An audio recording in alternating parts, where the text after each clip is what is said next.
Berdasarkan pantauan di Pasar Skip Kota Palembang, di Minggu kedua Desember 2020, beberapa bahan kebutuhan makanan seperti telur mengalami kenaikan harga. Telur ayam yang biasanya dijual dengan harga Rp18.000 per kilogram, kini naik menjadi Rp26.000 per kilogram. Sementara minyak sayur yang sebelumnya Rp11.500, kini naik Rp12.500 per kilogram. Selain telur dan minyak sayur, kenaikan harga terjadi pada kacang tanah dan kacang hijau. Hal ini dikatakan pedagang sering terjadi menjelang perayaan Natal dan Tahun Baru. Harganya masih tinggi juga, Pak? Masih tinggi, sekitar lebih kurang di 10-an tinggi nian itu. Dari 10%. Iya, 10%.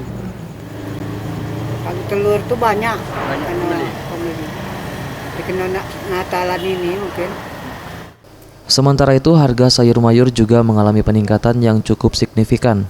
Termasuk juga cabai merah, jika sebelumnya dijual Rp50.000 per kilogram, kini menjadi Rp80.000 per kilogram.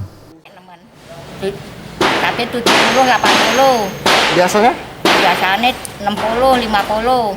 Ya itulah sayuran naik. Timun berapa biasanya? Timun 8.000. Sekarang? Sekarang 10. 3 hari 4 hari lah. Naik kalau. Penyebabnya apa kira-kira, Bu? Katik apa-apa. Mahal. Katik barangnya. Ya kurang. Biasanya beli seperempat, beli saon. Jauh. Berapa persen, Bu, penurunan penjualan, Bu? Sepinian udah dapat kadang. Lasmi menambahkan sejak adanya pandemi COVID-19, berkurangnya stok ketersediaan barang dan turunnya daya beli masyarakat berimbas turunnya penjualan sembako dan sayur mayur. Eza PM, Sriwijaya TV.